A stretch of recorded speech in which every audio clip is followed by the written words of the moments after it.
इस कहानी की शुरुआत होती है और हमें एक औरत को दिखाया जाता है जिसका नाम आयरिस होता है। वो घने जंगलों से होते हुए एक ऊंची पहाड़ में पहुंचती है जहां पर वो अपने छोटे बच्चे की तस्वीर को एक पेड़ के नीचे रख देती है और साथ ही उसके कुछ पसंदीदा खिलौने भी। उसके बाद वो जाकर एक ऊंची पहाड़ी पे खड़ी हो जाती है और सुसाइड करने की कोशिश करती है, लेकिन तभी वहां पर रिचर्ड नाम का एक आदमी आ जाता है जिसे देखकर वो रुक जाती है। रिचर्ड समझ जाता है कि वो आत्महत्या करने की कोशिश कर रही है, इसलिए वो उसे अपने बारे में बताने लगता है और अपने लाइफ के बुरे वक्त के बारे में बात करने लगता है। जिसके बाद आयरिस भी उसे अपना नाम बताती है और फिर रिचर्ड को बताती है कि कुछ दिन पहले वो अपने फैमिली के साथ इस पहाड़ी पे आई थी, लेकिन दोनों पति पत्नी का ध्यान भटक जाने की वजह से इनका बेटा इस पहाड़ी से नीचे गिर गया और वो इस दुख को बिल्कुल भी झेल नहीं पा रही थी, इसलिए वो मरना चाहती थी। लेकिन रिचर्ड के दुख भरे किस्से सुनकर आयरिस का मूड चेंज हो जाता है और थोड़ी देर में रिचर्ड वहां से चला जाता है तो वो उसके पीछे पीछे आयरिस भी चली जाती है। उसके बाद दोनों साथ में बातें करते हुए अपनी कार तक पहुंचते हैं। आयरिस अपनी कार के डोर को पूरी तरह खोल नहीं पाती क्योंकि रिचर्ड ने अपनी कार उसके जस्ट बगल में पार्क की होती है। तभी रिचर्ड भी अपने कार से बाहर निकलता है, पर ताज्जुब की बात तो ये होती है कि वो अपने हाथ में एक अम्ब्रेला यानी कि छाता लेकर बाहर आता है और उस छाता से आयरिस को झटका लगा देता है जिससे वो बेहोश हो जाती है और फिर वो उसको बांधकर अपने कार में साथ ले जाने लगता है। आयरिस को जब होश आता है तो बहुत ज्यादा डर जाती है और खुद को खोलने की कोशिश करने लगती है, लेकिन तभी रिचर्ड उससे कहता है कि तुम कुछ भी नहीं कर पाओगी। वो रिचर्ड से कहती है प्लीज मुझे छोड़ दो, मेरे हस्बैंड मुझे ढूंढ रहे होंगे। पर रिचर्ड उससे कहता है कि मेरे फैमिली है, बच्चे हैं, मुझे जाने दो। ये सब तो हर कोई कहता है, जिससे हमें एक चीज पता चलती है कि रिचर्ड पहले भी ऐसे कई लड़कियों को अगवा कर चुका है, उन लोगों को ठिकाने लगा चुका है। इसलिए फिर आयरिस बड़ी ही चालाकी से अपनी जेब से चाकू निकालती है और अपने हाथ को उससे खोलने लगती है और साथ ही रिचर्ड को बातों में घुमाने लगती है और फिर थोड़ी ही देर में रिचर्ड पर चाकू से हमला कर देती है, जिससे उनकी कार एक पेड़ में जाकर टकरा जाती है और दोनों कार से बाहर निकल जाते हैं। आयरिस अपने पैरों में बंधी बेल्ट को काट देती है और हेल्प के लिए जोर जोर से चिल्लाने लगती है, लेकिन रिचर्ड उससे कहता है कि तुम्हारे चिल्लाने का कोई भी फायदा नहीं होगा क्योंकि उसने उसे एक ऐसा इंजेक्शन दिया होता है जिससे 20 मिनट के बाद वो पैरालाइज हो जाएगी। लेकिन फिर भी आयरिस वहां से भागने लगती है और थोड़ी देर में उसका पैर काम करना बंद हो जाते हैं, लेकिन फिर भी वो पूरी कोशिश करती है और एक नदी में कूद जाती है। रिचर्ड उसे देख लेता है और आयरिस की तरफ आने लगता है, लेकिन तब तक काफी लेट हो जाती है। आयरिस अब बड़ी मुश्किल से नदी में बहते हुए काफी दूर जाने के बाद एक पेड़ को पकड़कर नदी के पार आ जाती है और अब तो उसका पूरा शरीर ही काम करना बंद कर देता है। ना ही वह बोल सकती थी और ना ही कुछ कर सकती थी। उसके बाद हम देखते हैं कि वहां पर एक विलियम नाम का बूढ़ा आदमी जाता है जो आयरिस को इस तरह से देख उससे बातें करने लगता है, पर आयरिस कुछ भी उसका रिप्लाई नहीं कर पाती।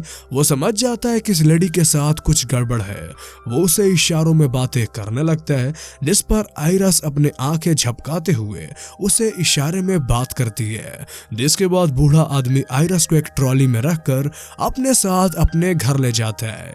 वो उसकी मदद के लिए पुलिस को बुला ही रहा होता है कि कोई डोर नॉक करने लगता है। आयरिस काफी घबरा जाती है और विलियम की तरफ देखकर जोर जोर से अपनी आंखों की पलकें झपकाने लगती है और उसे खतरा का साइन देती है। इसलिए वो बूढ़ा आदमी आयरिस को सोफे के नीचे छिपाकर दरवाजा खोलने चला जाता है और फिर वो देखता है कि दरवाजे पर रिचर्ड होता है। रिचर्ड विलियम से कहने लगता है कि मेरी कार का एक्सीडेंट हो चुका है और मेरी बीवी भी लापता हो गई है, उसकी तबीयत बिल्कुल भी ठीक नहीं है। ये सुनकर विलियम उसकी मदद करने के लिए तैयार हो जाता है, लेकिन वो उससे बाहर ही रुकने को बोलता है, लेकिन रिचर्ड जबरदस्ती उसके घर के अंदर आकर बैठ जाता है। विलियम को इस बात पर गुस्सा आ जाता है कि वो अपने मन से ही अंदर आ गया। विलियम रिचर्ड से कहता है कि तुम घर से बाहर जाओ वरना मैं पुलिस को बुला दूंगा, लेकिन रिचर्ड रोने लगता है और कहता है मेरा फोन भी खो गया है, मेरी पत्नी भी नहीं मिल रही है, उसे दौरे पड़ते रहते हैं, वो हिल भी नहीं पाती। मैं तो बस उसकी मदद करना चाहता हूँ। और ये सब सुनकर विलियम थोड़ा इमोशनल हो जाता है और उसकी बातों को ध्यान से सुनने लगता है और धीरे धीरे उसकी बातों पर यकीन भी करने लगता है। लेकिन तभी रिचर्ड का फोन बजना शुरू हो जाता है। विलियम समझ जाता है कि आदमी झूठ बोल रहा है, क्योंकि थोड़ी देर पहले उसने बोला था कि मेरा फोन खो गया है, इसीलिए वो अब उसे तुरंत ही बाहर निकलने को बोलता है। लेकिन तभी रिचर्ड विलियम पे हमला कर देता है और उसे मार डालता है। आयरस ये सब देखकर बहुत डर जाती है, लेकिन बेचारी कर कुछ नहीं पाती। उसके बाद रिचर्ड पेट्रोल लाता है और पूरे घर में छिड़क देता है और घर में आग लगाकर उस बूढ़े विलियम की कार में बैठ जाता है। लेकिन तभी उसे डाउट होता है और फिर वो वापस घर के अंदर आकर सोफे के नीचे चेक करता है और उसे आयरिस वहां पे मिल जाती है। फिर वो उसे लेकर जाने लगता है और अब आयरिस भी धीरे धीरे ठीक होने लगती है और उसकी आवाज भी थोड़ी थोड़ी खुलने लगती है। और फिर रिचर्ड आयरिस को लेकर अपने कार के पास पहुंचता है, जिसमें रिचर्ड का सारा सामान होता है। लेकिन तभी वहां पे पुलिस आ जाती है। पुलिस वाला रिचर्ड से सवाल जवाब करने लगता है, पर रिचर्ड की तो आदत ही थी रोध होकर अपनी बातों पर लोगों को विश्वास दिलाना। फिर से वही नाटक करने लगता है और कहता है कि मेरी बीवी बहुत ज्यादा ड्रिंक करती है, क्योंकि वो काफी समय से अपने बच्चे के खोने के गम में है। पुलिस वाला रिचर्ड की बातों पर यकीन करने लगता है। लेकिन तभी आयरिस कुछ ऐसा करती है जिससे पुलिस वाला आयरिस के पास चला जाता है और आयरिस बड़े ही चालाकी से दबे हुए मुंह के साथ हेल्प मी बोलती है और गाड़ी में रखे इंजेक्शन के तरफ पुलिस वाले को इशारा करती है। पुलिस वाला समझ जाता है कि इस लड़की के साथ कुछ तो गलत हो रहा है। वो जब तक रिचर्ड पर हमला करता उससे पहले ही रिचर्ड ही पुलिस वाले को मार डालता है और उसकी गन अपने पास रख लेता है और पुलिस वाले को अपने गाड़ी में रखकर उस गाड़ी को भी आग लगा देता है और फिर दोनों ही वहां से चले जाते हैं। और अब आयरिस की आवाज काफी खुलने लगी थी, तो थोड़ी देर में आयरिस उससे पूछती है कि तुम ये सब क्यों कर रहे हो। तो रिचर्ड उसे बताता है कि उसकी गर्लफ्रेंड थी क्लोई। उसके एक्सीडेंट के बाद जब वो लाश सांसें ले रही थी तो रिचर्ड को उसका वो पल बार बार याद आते थे और वो उसे महसूस होने लगा था कि वो जैसे भगवान है, कोई उसके सामने मर रहा होता था और उसे खुद पर भगवान महसूस होते थे, जिस वजह से उसे अब ये सब करना अच्छा लगने लगा था और ऐसे ही वो लोगों को धीरे धीरे खुद से ही मौत देने लगा था। अब आयरिस उसे अपने जान की बहुत भीख मांगने लगती है और उसे समझाने की बहुत कोशिश करती है कि ये सब गलत है और एक दिन तुम पकड़े जाओगे। लेकिन वो उसकी एक भी नहीं सुनता और सीधे उसे लेकर मेन जगह पे पहुंच जाता है। लेकिन तभी आयरिस उसके पैर पर एक इंजेक्शन डाल देती है जो कि उसने पहले ही चुरा लिया था, पर वो इंजेक्शन इंजेक्ट नहीं कर पाती क्योंकि उसका शरीर पूरा तरह से भी हिल नहीं रहा था। और वो अब आयरिस बहुत ज्यादा घबराने लगती है और रिचर्ड से कहती है कि तुम ऐसा क्यों कर रहे हो, मैं तो पहले से ही मरने चाह रही थी, तो तुमने मुझे रोका है क्यों। लेकिन रिचर्ड उससे इस सवाल पे कहता है क्योंकि मैंने तुम्हारी किस्मत लिखी है और यह सब तुम्हारी किस्मत में था। जिसके बाद रिचर्ड फिर कार से बाहर निकलता है और गाड़ी की डिग्गी से चाकू निकालकर अपनी कमर में डाल लेता है और फिर आयरिस को घसीटते हुए एक बोट पे बैठा देता है। और जैसे ही वो लोग बीच नदी में पहुंचते हैं तो आयरिस की नजर उस रिचर्ड की कमर पर रखे चाकू पे जाती है। वो रिचर्ड से कहती है कि मेरे जेब से मेरे बच्चे की नाव वाला टॉय निकाल दो।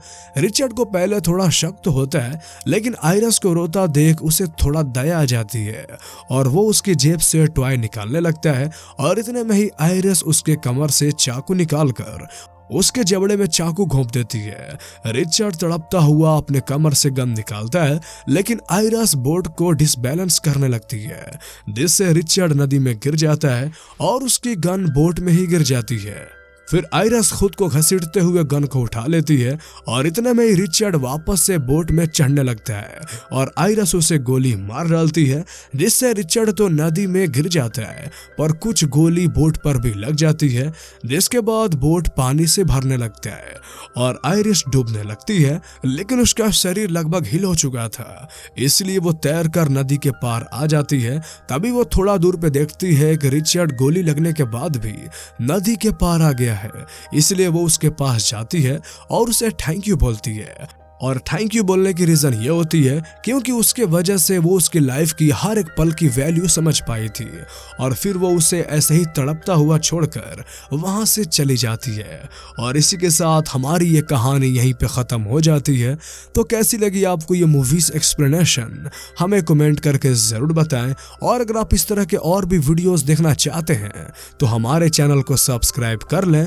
तो फिर मिलते हैं आपसे अगले वीडियो में, तब तक के लिए गुड बाय।